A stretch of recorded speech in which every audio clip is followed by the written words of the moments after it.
Welcome to the East African Perspective. I am Sanjifu Benjamin, your host, and this is Thomas Lesafe. Today we are going to talk about security in the region, and we are going to talk about basically the UPDF. The UPDF is not only central to Uganda, but it plays a visible and vital role in the whole region. From the Democratic Republic of Congo to Somalia. They started with AMISON and now to ATMIS. They are also in South Sudan. The UPDF has positioned itself both as a national institution, but also as a key player in the region. And at the same time, the UPDF faces big questions here and abroad where it's operating. So we want to see how national security and peace for normal East Africans is balanced. I think it's a very great topic we have, because it's one of those topics that are really regional. Yeah. UPDF and Ugandan's army have been really influential in a lot of conflict and peacekeeping in the regions.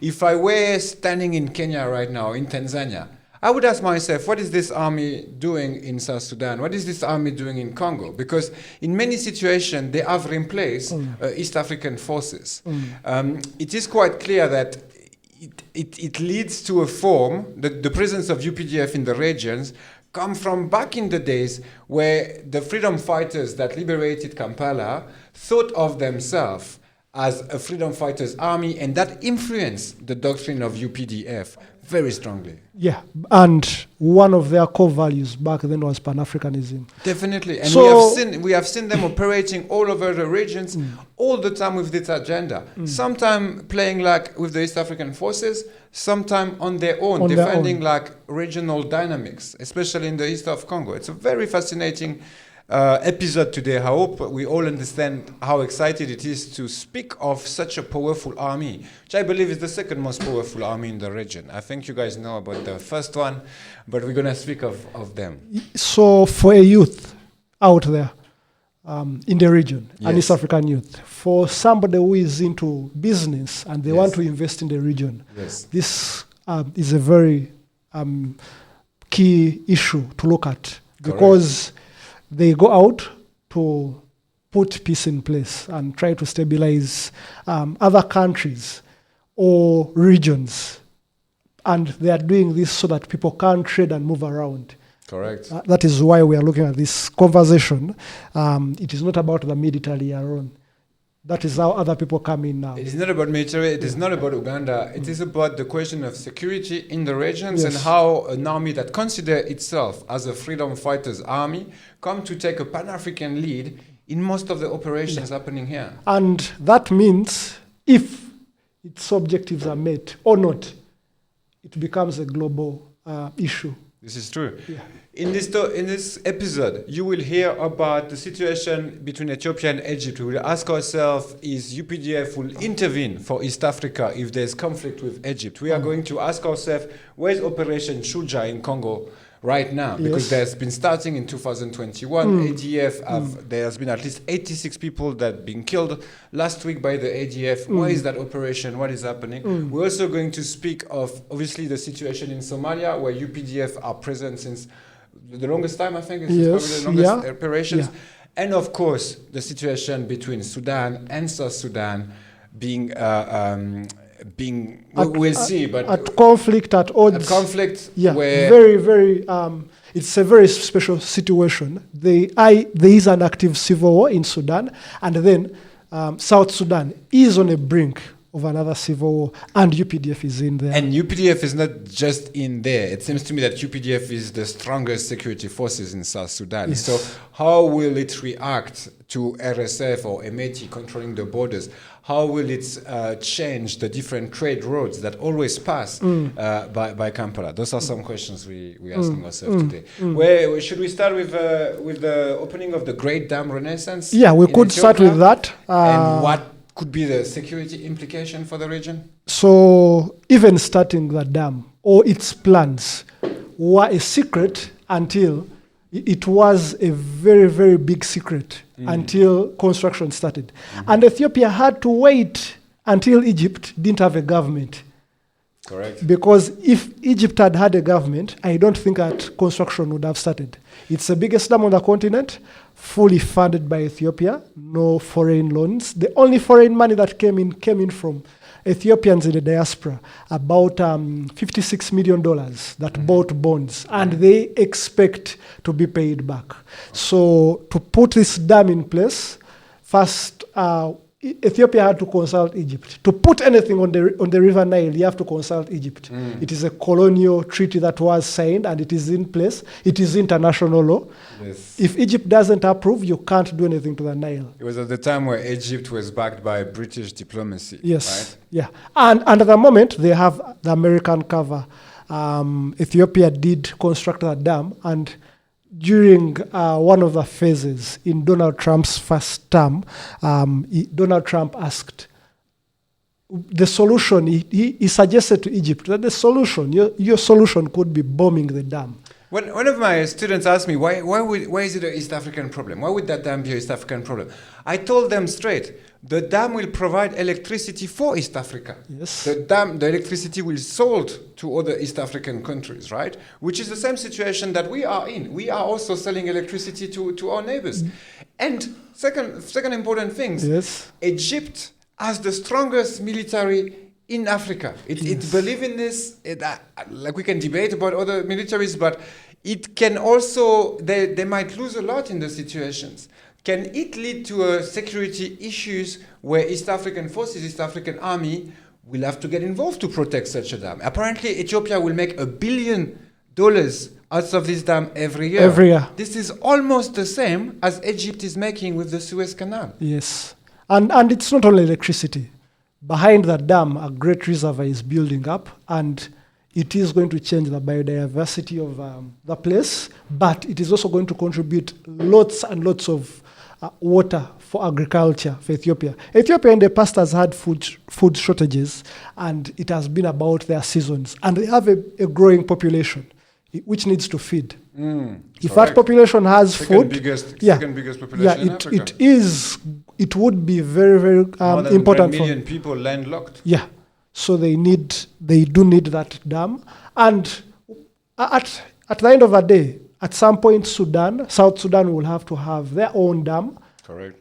Uganda may need to develop more projects on the Nile. So how this situation is handled between Ethiopia and Egypt will determine what happens to the Nile in future.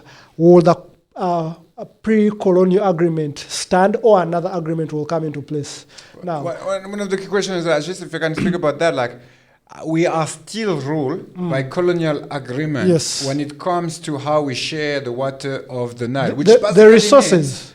Which basically means we are still bonded to colonial understanding of how the Nile should function, and our post-colonial leadership has never managed to change that. Yes. This is astonishing. It's very astonishing. One of the areas where we are still under colonialism is how we use our water. We use colonial laws. The question is, who owns the water? Who owns the water? Yeah. And Egypt has started to make moves. Before Sudan went into turmoil, Egypt had started bringing its troops into Sudan, saying they had come for training. At the moment, they are officially in Somalia. That's what I was about to ask. Yes. Like, what is East Africa doing by allowing Egyptian troops to set in Somalia, opposite the dam, right? Opposite the station. So within East Africa, there is Egyptian troop within East Africa when Ethiopia is also a East African member. Yes. How is it possible that we let the door Ethiopia for enemies of geographically Ethiopia is part of East Africa, but they are not into the East African community. They are observer members, and they will be joined. But even without East African community, we have an interest into getting the electricity of that dam to the region. Of the course. region will develop faster. Of course. And of cheaper course. even. Of course. So we could put. Of course, now we look at diplomacy at the moment. All the avenues. There is IGAD. There is the East African community. And there is also the African Union, which is headquartered in Ethiopia. We have to look at these avenues. Why are Egyptian forces moving around? Why are they coming to Somalia when they were not under the original sort of agreements. They say they have been invited by Somalia. So now Somalia also has to come into the question. But Why? How do we let Somalia invite foreign forces within the region? So Somalia has a right to do whatever it wants. That is why the UPDF in Somalia doesn't get involved in the politics. It sticks to its roles. If you have a house, right? Yes. And then you are fighting with your neighbors. Now your auntie is inviting the neighbors to the house and stay in another room of the house. The house should still have a say about it. Of course, as a region, we have to have a say. We don't know. I believe the situation in Somalia is really problematic for the region, because not only Egypt has come. Egypt is okay. At least it's still an because the African country. You know? Yes. But we're speaking of Turkey. We're speaking of Qatar. We're speaking of UAE. what the UAE are doing in Sudan. No, they are all over the region. The more we open the door, even to local actors, yes, the more we also gonna have foreign actors like playing and melting in our politics. But I think it's also related to we can go down after Somalia and look at itself. Yes. The UPDF, because that's the topic of the day, yes, is very powerful in South Sudan. They control the airport, they control the oil field, and they control a lot of the borders. Yes. Ports, right? Yes. How do they see the civil war in Sudan, and what could potentially happen if UPDF wasn't here, for instance? Because I imagine that it's also threatening for RSF to have to deal with the UPDF. What is clear, and what we have seen all over the world, when there is a conflict somewhere, it normally spills over to other countries. Correct. We are not UPDF, but we can assume, as they scenario plot, as they plan, they are preparing for an event where this conflict spilled over. And when the moment a conflict spills over, it causes very many problems. Sudan is already having its own problems, which have been given to the rest of East Africa. We don't need any more of those problems. So we are sure. One thing we can be certain about, UPDF is very watchful of what is happening in Sudan with RSF and also the Sudanese military. And most likely, it wouldn't be a good thing. Most likely, Sudan may end up producing another country. When UPDF is in South Sudan, are they here because of the Pan-African doctrine that they have, because of the freedom fighters doctrine that they have, or are they here for Ugandan national interest? Because it seems to me that they have both had. Ugandan national interests are Pan-African interests. No. They are. We have to differentiate the two. Yes, Thomas, we have to differentiate the two, but South Sudan is our brother. Definitely. What is happening there, we don't want to happen to any other country. We would want a stable South Sudan for the South Sudanese, but of course, selfishly for us, we have Ugandan traders in South Sudan. We have very many things we are selling in South Sudan because they haven't yet developed their industrial muscle. So things leave Kampala and go to South Sudan. So one of the reasons why the UPDF is active, especially along the routes leading to Juba, is to make sure trade can happen freely. Is to make sure the East African community is practical, is to make sure the free African trade area after is a reality than a fiction. But if it is a reality, explain to me, Benjamin. Yes. Why it sounds like, and some South Sudanese have alerted us on this, yes, that UPDF is taking side on the current Riek Machar to Salva Kiir issues. Many have claimed, and the opposition especially have claimed, that UPDF is taking sides. Is it taking side on the behalf of East Africa? Is it taking side on the behalf of Uganda? Is it representing us? As it asks South Sudanese if that's the best? We assume, we are not sure, but we have seen when you invite a foreign military into your territory to help with security, you have to pay them. So at the moment, who is paying the UPDF? If it was in that case, it would be the government, which is headed by Salva Kiir. Correct. Yeah, so such situations can't take away the aspect of bias. But Salva Kiir has also accused the Kenyan apparatus from time to time to sideline with Riek Machar once in a while. There have been those situations. So there will be bias. But UPDF sees the SPLMA as a brother, or because they fought the war back in the Yeah. day together. Yes. Definitely Uganda was involved Yes. into helping the brothers of South and Sudan. and people like Garang were part of the struggle this side also in one way or another. They needed a better Uganda so that they would move weapons to their country. Definitely. They did contribute in one way or another. So there is history when people say there is a bias on which side UPDF But- is. Benjamin, Yes. let's put ourselves in the foot of our audience. Some Kenyan youth are watching us Yes, right now. yes, yes. They have seen their vice president Yes, going to South Sudan yes, at a moment of crisis yes. and being told that they can't speak to no one No, that was Raila Odinga. Unless they come to Kampala for permission. Exactly. Yes. So not Kampala, Entebbe. They have to be flying to Entebbe Yes. first so they can speak. If you are Kenyan right now, do you understand this fact? How can we explain that to our audience? We have seen this. This is not unique to the region, Thomas. This is not unique to the region. If something was to happen in Israel at the moment, you have to consult Washington first. Marco Rubio has to fly in first. Or somebody has to go to Washington first. It has happened all over the world. Even when South Sudan was getting its Raila independence. Odinga is not a junior in the game. Why is it that he came to Juba to go to Entebbe? Could he not go to Entebbe then Juba? Priority, if there are also places where we would need to consult Kenya first, or there was a time where we needed to consult Kenya. When the Somali government was still sitting in Nairobi before it moved back to Somalia,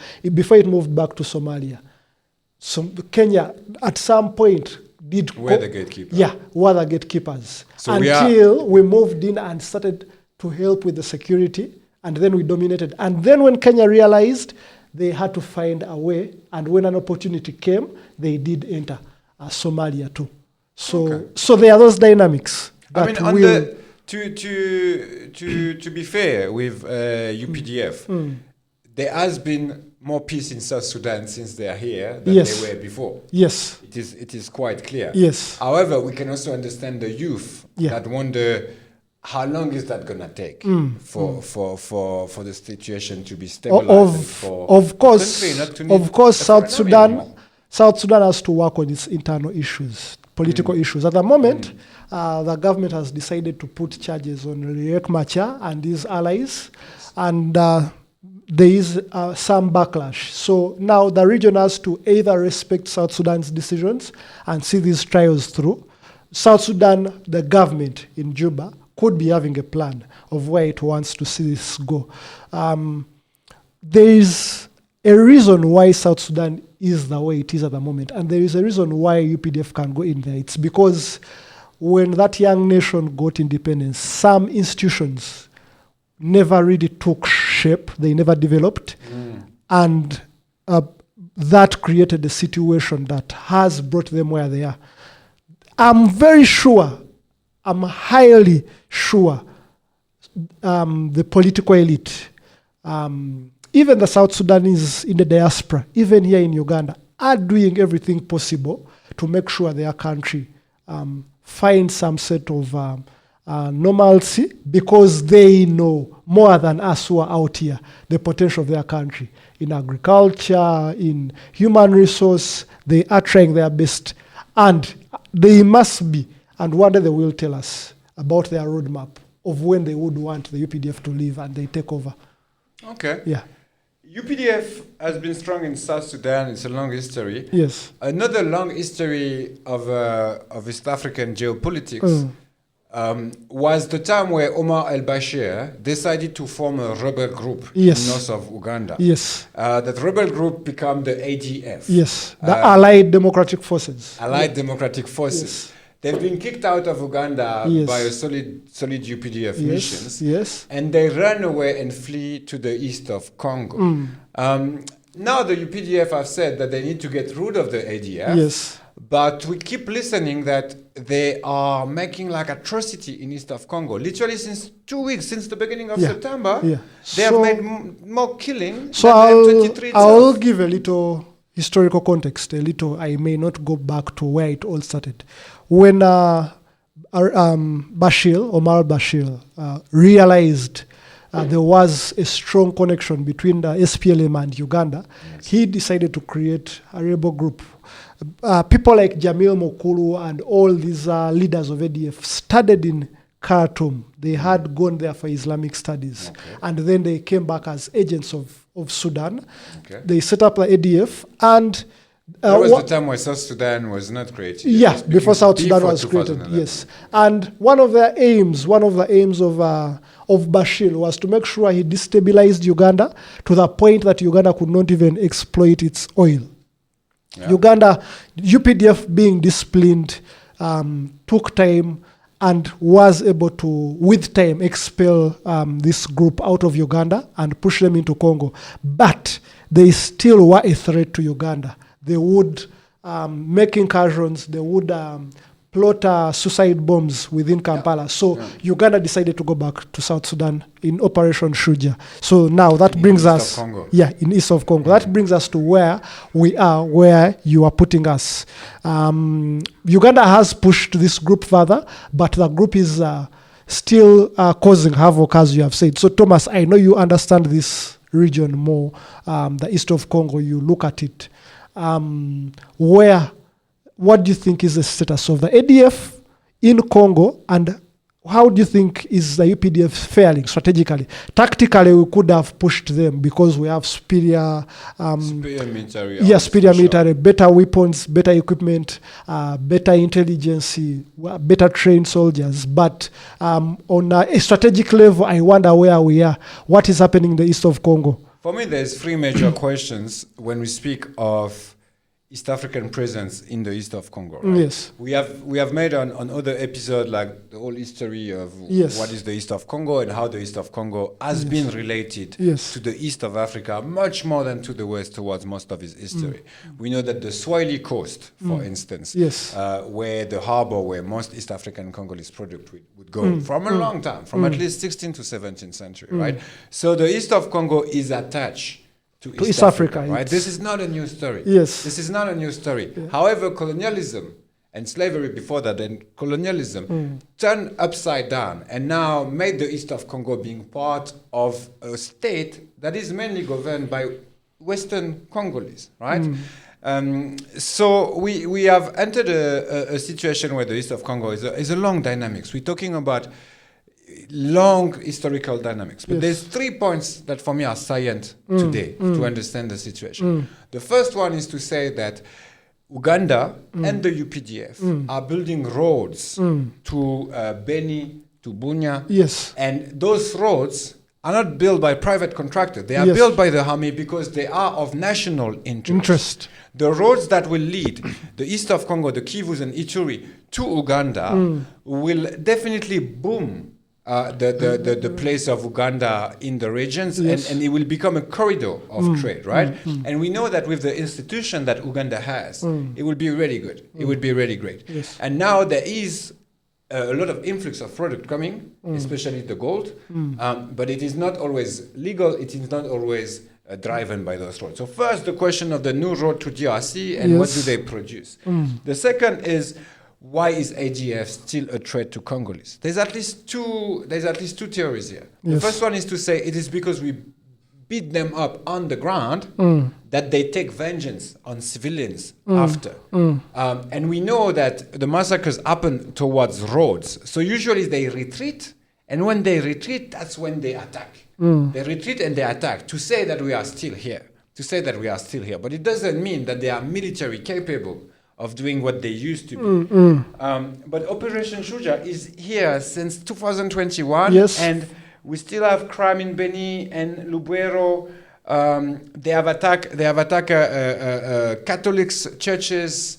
Those are definitely very problematic, and it requires East African dialogues I do believe it requires the East African dialogue on this topic.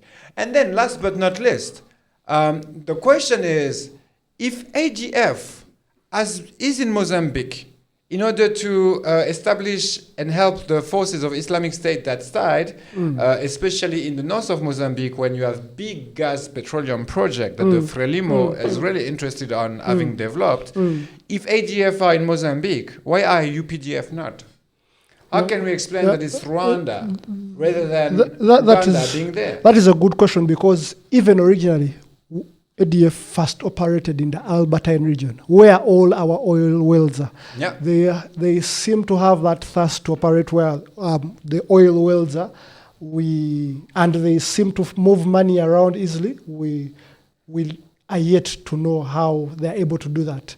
But actually, there's a great research about that. The money is coming from Somalia, yes, goes to Johannesburg. Yes, in Johannesburg banks distribute it to the different movement. To the different there's movements. Research about it. It's very fascinating. So, as we move away from Eastern Congo, most people blame everything happening in Eastern Congo on minerals, and they claim Eastern Congo has minerals, and that is why there is a lot of havoc. But you said something.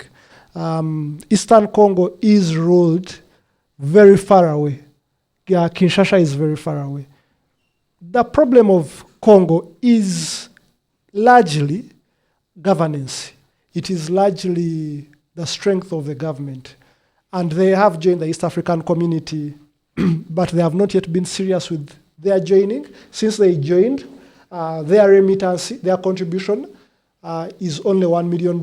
So they are supposed to pay about 21 or 20 something $million.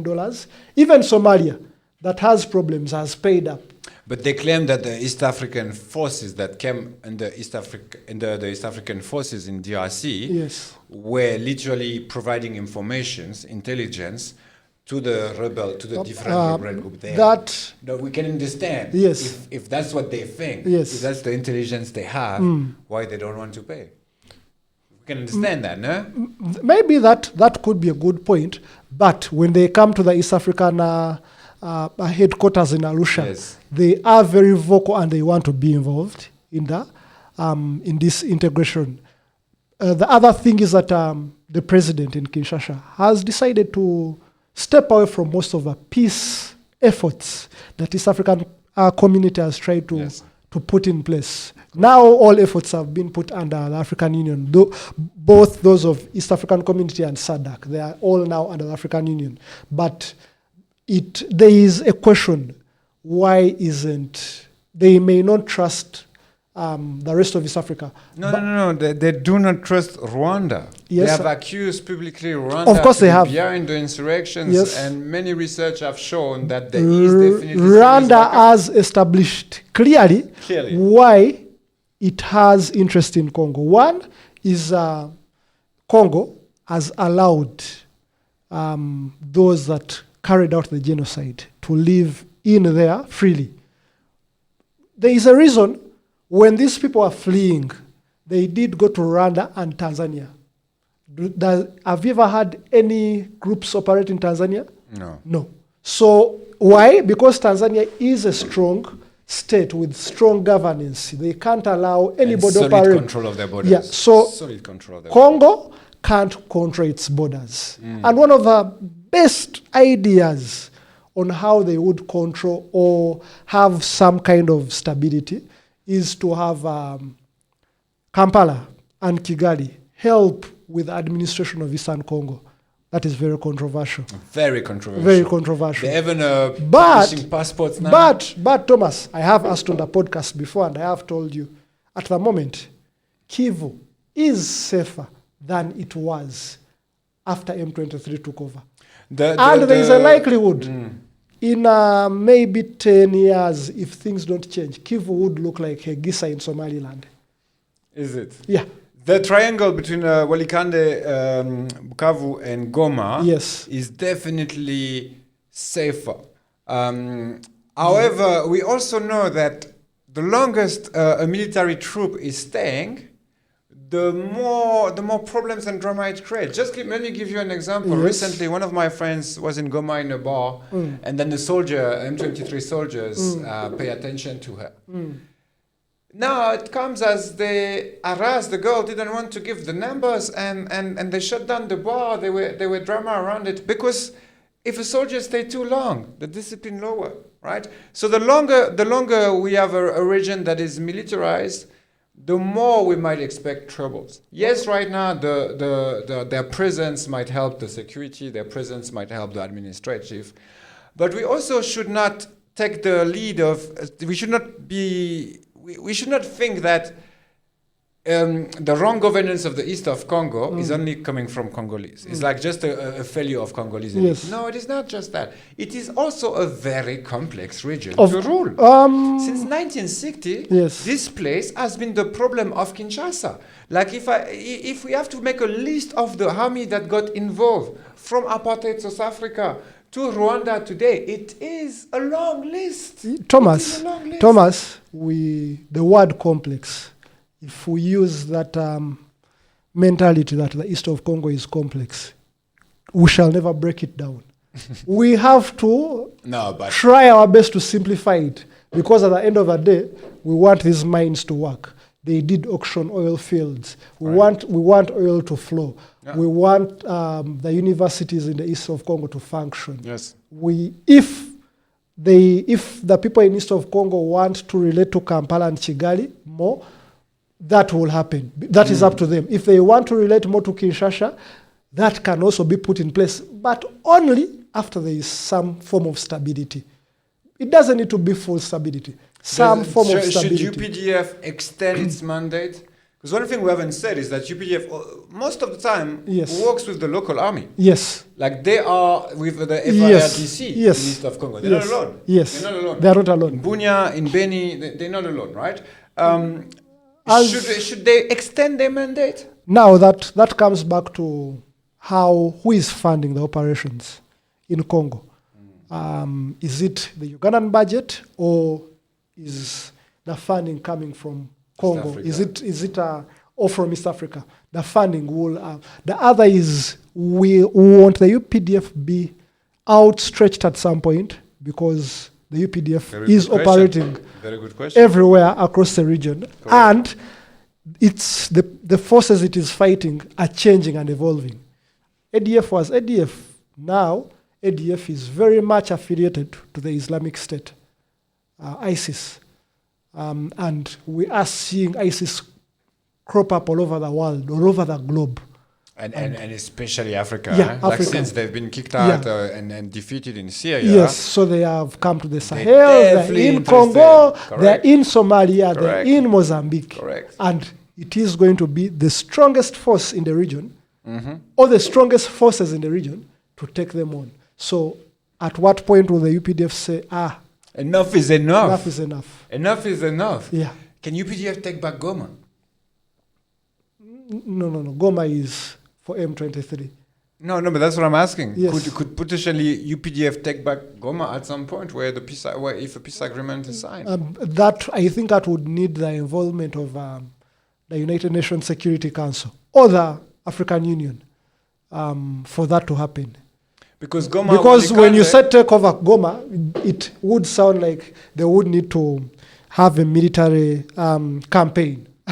No, definitely. Yeah. It would be an extension of Yeah. the Shuja So- operations. Thomas, I want us to move a little bit back to the horn, east of the continent. Yeah. I don't know if you have had anything come out from Somalia. We have talked about Ethiopia, and very many things are happening, especially with them launching the Nile. It can't be reversed. That dam is in place. I don't think it can be sabotaged, but we have seen things happen in Ukraine, so we never know. Like for me, that's the main threat on this dam, sabotaging. Yeah, sabotaging. Because a full-scale operation Yeah. by Egypt, Yeah. we are far from it. But we do know that Egyptian secret services Yes. have had a long tradition Of sabotaging. Yeah. especially with the issue they have with Israel. The The sabotage of the dam is possible. If they did sabotage the dam, it would flood.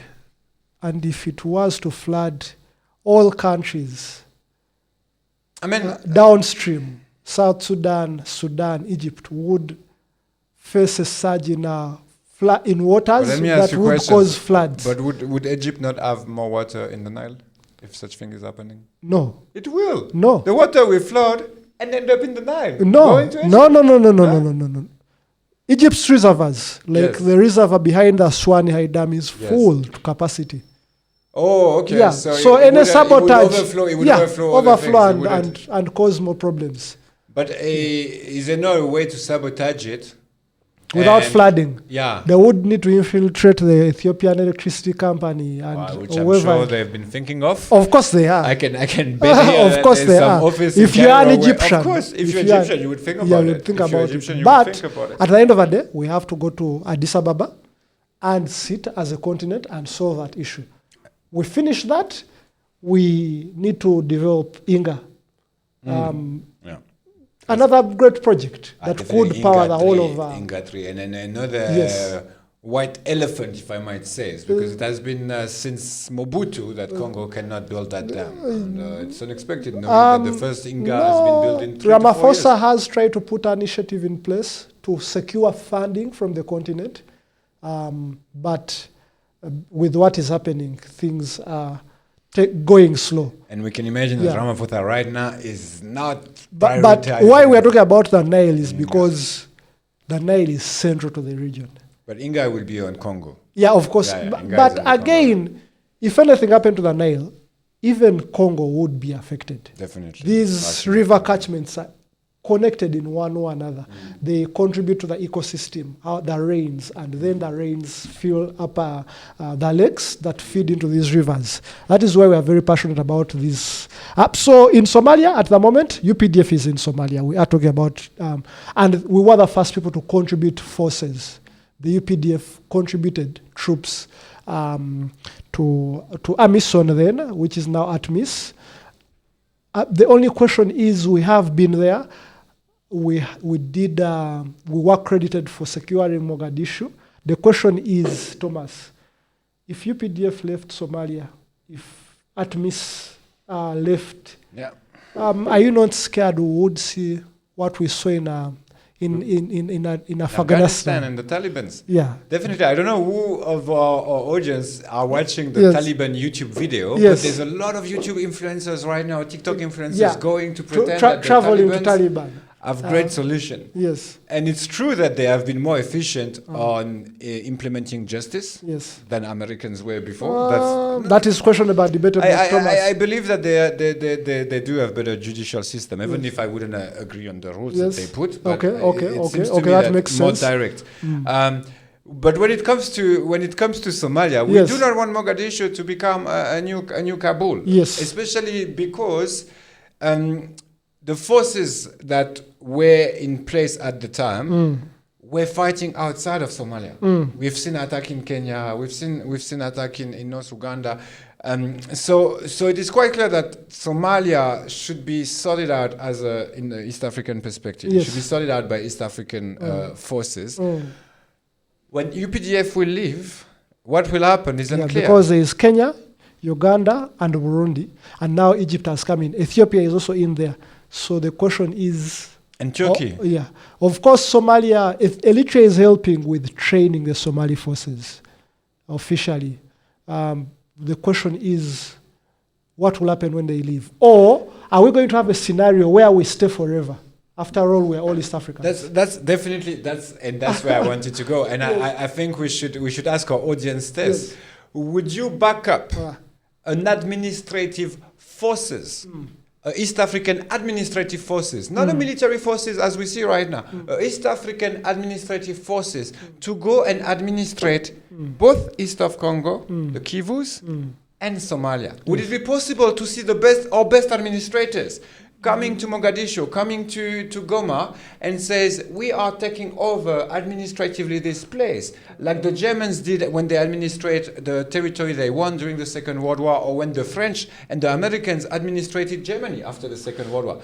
Do we have the capacity We do to have administrate those spaces? we do have the capacity, but Tell us in the comments what you think about that, because we always speak of military and how military interfere, but after military there should be governance place. And what governance structure could East Africa help forming? the problem is that to move troops around the world across borders, you either invited by the No, country. but we're speaking of bureaucrats. Yes. We're speaking of bureaucrats from Kenya, from Uganda, that will come as East African to go and govern and put in place institutions that would function. How the Somalis feel about that, you think? I think you guys should tell us in the comments what you Yeah. think about such idea, but Yeah. it is definitely something worth thinking. Yes, How because do we replace military but administrators, and how militaries could be flooded administrators, right? They are not the same role. Exactly the way a freedom fighter might not become a great president. He was good at freedom fighting, but not everyone is good at becoming president. yeah, true. After our army, after the army cleans up and take the weapons, can we bring administrators? Would it not be possible? Would it not be possible? I still ask myself how East African community has let Rwanda go so down in 1994.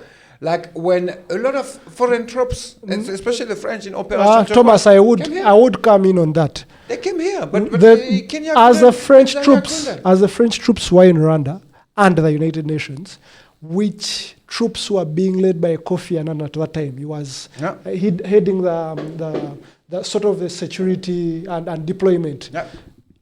In Nairobi, there were diplomatic efforts, to have the situation resolved. It is only that diplomacy wasn't. I think by then the whole region didn't have a strong diplomatic muscle, so there were few diplomatic breakthroughs. But we have seen this region succeed in diplomacy. Definitely. Sudan was created, yes, there was war, but to have independence, it was diplomacy back and forth. Definitely. Yeah, we were also very instrumental as a region. But is there not also a chapter in East African history Yes. where after soldiers come bureaucrats? And those bureaucrats, the same way, the IMF is sending always bureaucrats. Yes, The yes. World Bank send bureaucrats. Like, why is it that the East African community on its own cannot say, listen, Now, we put this territory under our authority for 5 years and we will implement the law of the East African community here? At the moment, the East African community is having its own problem. As a community, not Uganda and Kenya, I mean the community that sits, the offices that are in Arusha. No. Let me just Yes. cut here. Problems will be there. Problem will be there. In this podcast, you will find us Thomas, in 2027, Thomas, 2030. Thomas. The question is how we can imagine what could replace those problems. Let me tell you about the problems that East African community is having. You will even be surprised. A community that is supposed to make sure we move around freely, there is diplomacy, there is a court in place and a parliament, Yes. can't hire workers Yes. because countries are not paying up their Definitely. contributions. That was the first page of the East African. I'm searching for it because I took that early. I also had a copy. They can't hire workers. They can't pay the workers that are already there.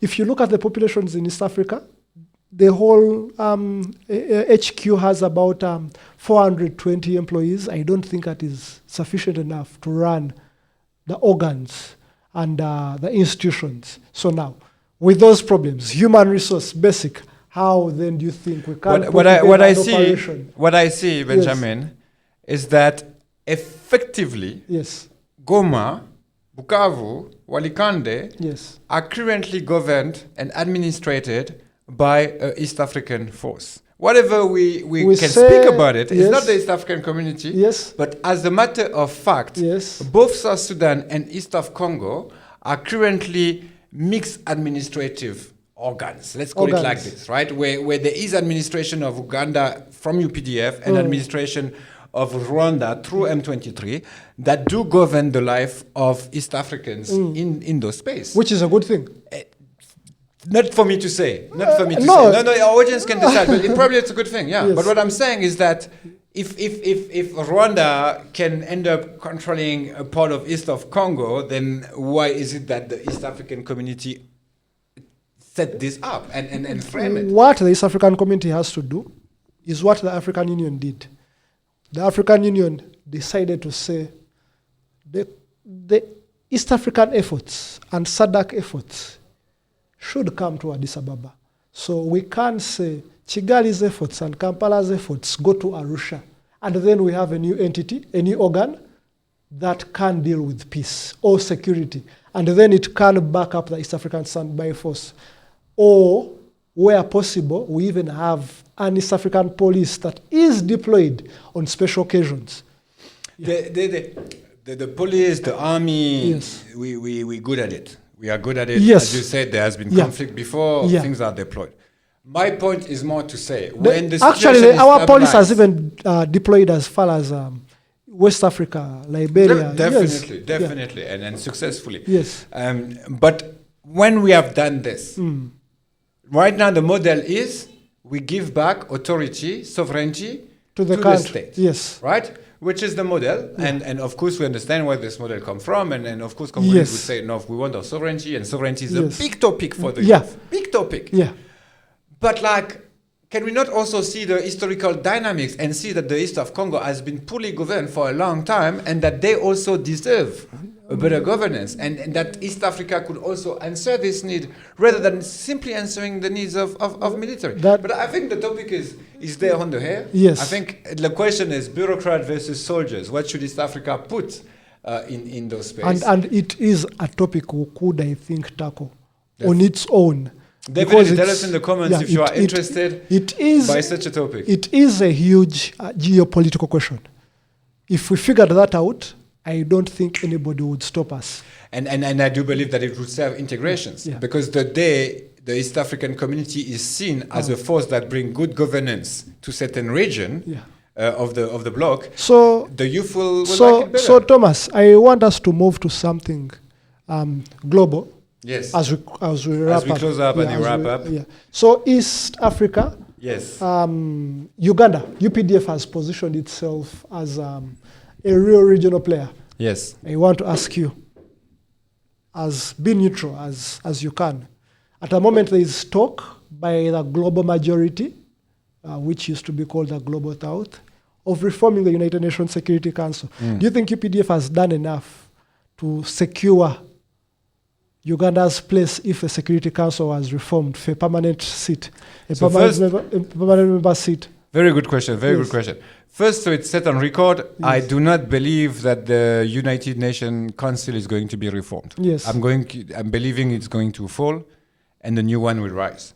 Exactly as it happened between the Society of Nations, that was established after First World War, yes, and the UN that was established at Second World War. So I do not believe that such institution can be reformed because they are so historically grounded that that history that shaped. Okay, that is a good take.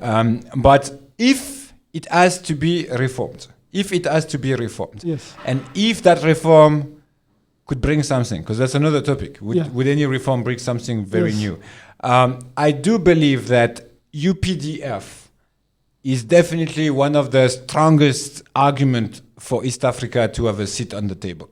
It is quite clear that the efforts have been made permanently, successfully, since a long time. If I compare with South African Defense Forces, right, where I used to stay and live in Johannesburg. That's why you can find some of the video in Johannesburg.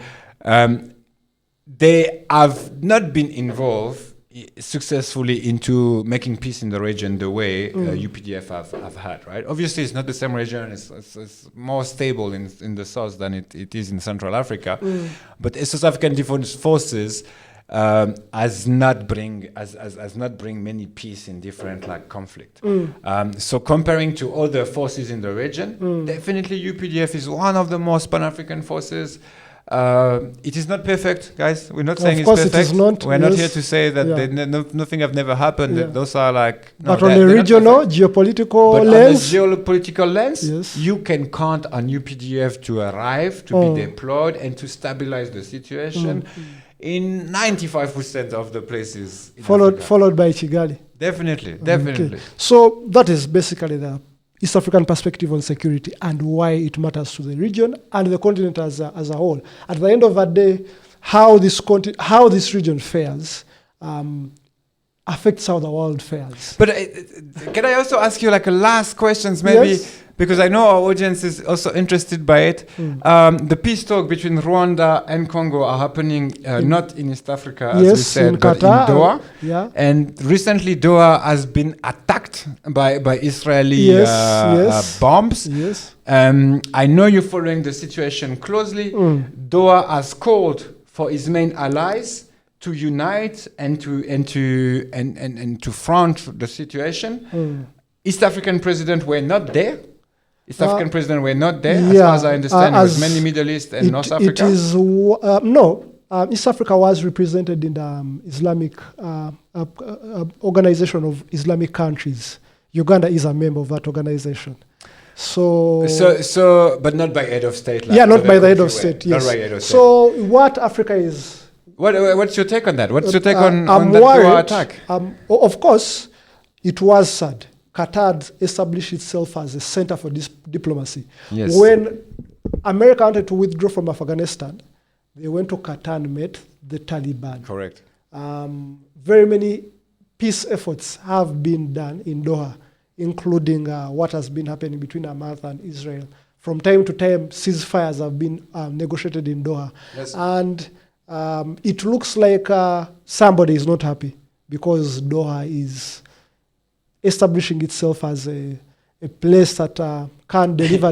Is that somebody researched by the International Court of Justice by any chance? Yes. Yes, that's somebody we're talking about. Somebody is Benjamin Netanyahu. Let's call him. Basically, my namesake is really jealous about that, and they did go in. It is sad that African Union did issue a statement. Yes. Yeah.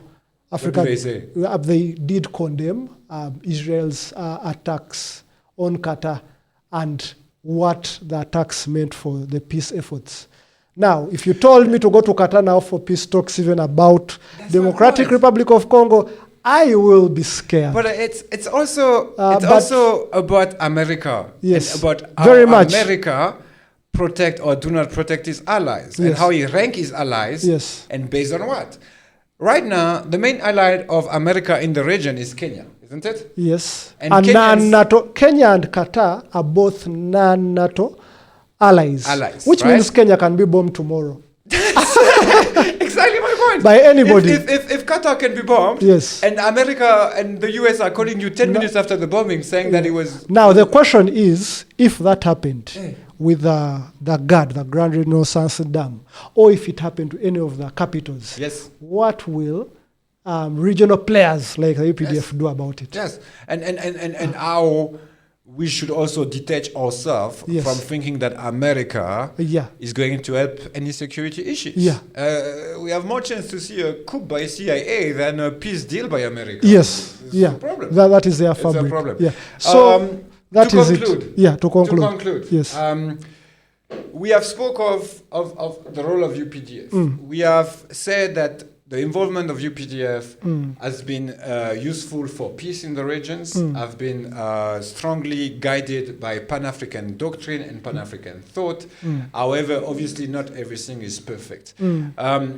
South Sudan has been in a shaky situation. Yes. East of Congo also has been there. Somalia as well. Are we, to conclude, are we at the edge of a new chapters of UPDF involvement in the regions, or are we more into a moment where they might withdraw? They can't afford to withdraw. They can't because afford to withdraw. If they did, these things would affect Uganda at the end of the day. Okay. So you believe that the military's leadership is full aware of this? Yes. And that's I would think they are getting ready to stretch out their arms. Fantastic. I think we should also conclude by saying that we should talk directly to the UPDF spokesperson and invite him here. He has been officially invited. So he also answers some of those questions, which are key to regional security and stability. Thank you so much for this podcast. Thomas. Thank you very much, Thomas. The East African perspective will keep an eye on all the subjects and topics that we have seen. We'll continue to speak of the situations in all those theater of operations. You can count on us. Tell us in the comments what you thought of that episode. Subscribe if you like it. And tell us if you want to see more of the topic or a certain guest that should speak about it as well. Thank you so much, everyone. That was the East African Perspective from Kampala with your co-hosts, Benjamin and Thomas. Thank you.